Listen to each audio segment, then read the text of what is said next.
Bueno, pues lo prometido es deuda, como se lo anuncié. Tenemos la oportunidad de platicar, como siempre, con el director ejecutivo de Grupo Lister, el químico Sergio Salazar, a quien saludo con muchísimo gusto. Químico, ¿cómo está? Bien, muy bien, gracias Paco, pues gracias por recibirme aquí en tu programa. Al contrario, gracias a usted por acompañarnos. Y bueno, siempre platicamos un poco sobre el tema que estaremos abordando. Y yo creo que hoy, ni mandado a hacer, Químico, con la temporada que estamos ingresando, hoy vamos a hablar sobre los virus respiratorios. Hoy vamos a hablar de virus respiratorios, mira, y de muy en particular de tres, ¿verdad? Realmente, que son los más frecuentes, que serían básicamente el SARS-CoV-2, que sigue habiendo por supuesto, la influenza y el virus sincitial respiratorio. Entonces, y a mí en lo personal de los tres, como ya se ha hablado mucho del SARS-CoV-2 y finalmente todos los años siempre hablábamos mucho de la influenza, pues a mí me gustaría hacer un poquito más de énfasis en el virus sincitial respiratorio. Este es un virus que creo que nuestra comunidad tal vez esté un poquito menos familiarizado con él. Y bueno, comentar lo siguiente, ¿no? Este es un virus que es sumamente común en la población pediátrica, de manera muy especial. Se debe mencionar que niños menores de 2 años para abajo, más o menos el 90% de los niños de 2 años, ya han tenido al menos una infección por virus. O sea, los primeros 24 meses de vida, perdón la expresión que voy a utilizar, son clientes los niños de ese virus. Sí, la verdad es que sí, es sumamente común. Ahora, este virus en los niños, claro, es muy común hasta los 5 años, sigue siendo muy común, ¿verdad?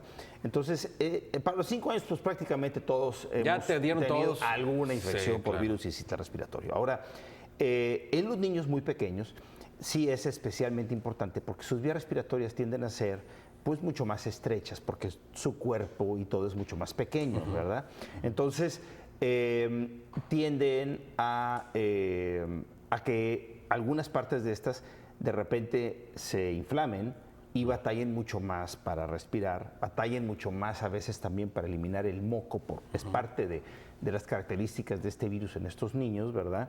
Y entonces sí es importantísimo, por supuesto, que el médico esté al pendiente de ellos. Ahora, deja de ser un virus realmente, digamos, tan relevante como lo pudiera ser la influenza o el SARS-CoV-2 en etapas posteriores de la vida hasta que uno llega a los 60 años.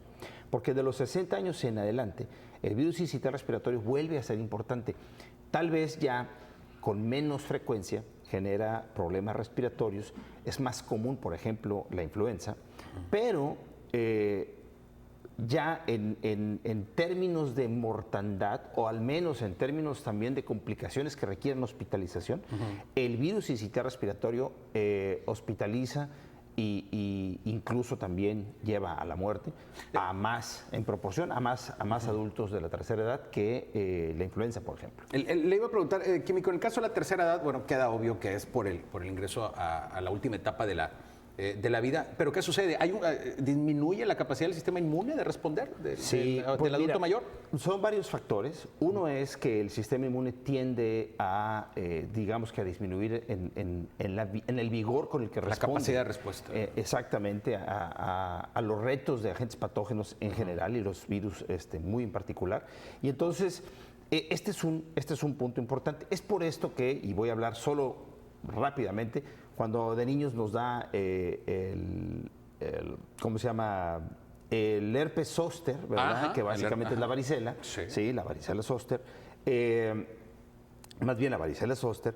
Este virus tiende a después retraerse y guardarse una vez que el sistema inmune lo ataca y uno elimina aparentemente, entre comillas, la infección. Pero ahí está guardado. Más o menos en el 70% de los casos la eliminación no es absoluta y algo del virus queda latente por prácticamente muchas décadas en las terminaciones nerviosas que hay cerca de la piel.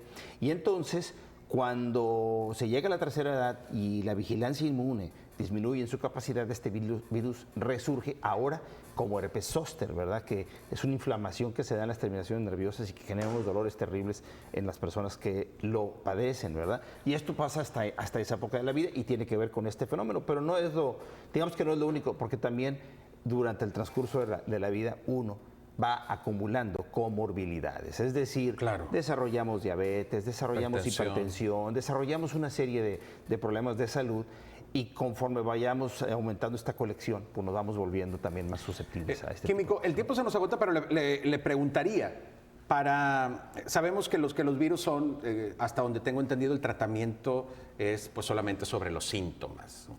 Entonces, el hacer una prueba, un examen de laboratorio para detectar cuál es el virus, ¿sí puede incidir en el tipo de tratamiento? Mira, aquí es bien importante lo siguiente. Nosotros hacemos, por ejemplo, una PCR que detecta estos 3 virus de los que estoy hablando. Y tenemos ¿En otra, un solo PCR? En una sola. Y tenemos otra que detecta 20, digamos, si le incluimos el SARS-CoV-2, ¿verdad? Pero digamos que la de 3, virus sincitial respiratorio, influenza y SARS-CoV-2, que además, debo decirlo, el sincitial respiratorio, los 2 tipos que son importantes, y de influenza nosotros diferenciamos entre A's y B's, pero además entre la variante pandémica del 2010 y algunas otras, es decir... En concreto, ¿cuál es el...? Vamos dando una información bastante detallada, ¿verdad?, Okay. para el médico. Ahora, sí es importante porque, por ejemplo, diferenciar entre influenza A y B, pues al médico le informan, la B, por ejemplo, es resistente a algunos de los tratamientos que se dan para influenza en general. Exacto. Entonces, de manera que si el médico ya sabe que es B, pues a lo mejor no lo va a tratar o le va a dar alguna otra de las opciones. En el caso del virus sincitial respiratorio, por ejemplo, efectivamente tampoco hay muchas alternativas. Hay por ahí unos anticuerpos monoclonales que son de murino humanizado que se les puede dar como dependiendo preventivo en algunos preventivo. Pacientes que, por ejemplo, tienen, como decíamos hace un momento, un sistema inmune que no está comprometido. Exactamente, ¿verdad? Y así hay algunas opciones, ¿no? Entonces, ahora en el caso, te decía, de la PCR de nosotros, pues nosotros podemos detallar mucha información que va a ser relevante para el médico, porque sí, efectivamente, le va a dar información sobre el posible tratamiento y lo que hay que esperar en cada paciente, ¿no? Bien. Químico, pues como siempre, muchísimas gracias. Tema por demás acorde a la temporada. Claro. Y ya nos estaremos viendo y platicando con usted por los próximos días. Por supuesto. Claro. Muchas gracias. No, hombre. El químico Sergio Salazar, director ejecutivo de Grupo Lister. Vamos a continuar un momento, a hacer una pausa, pero regresamos con más en N+.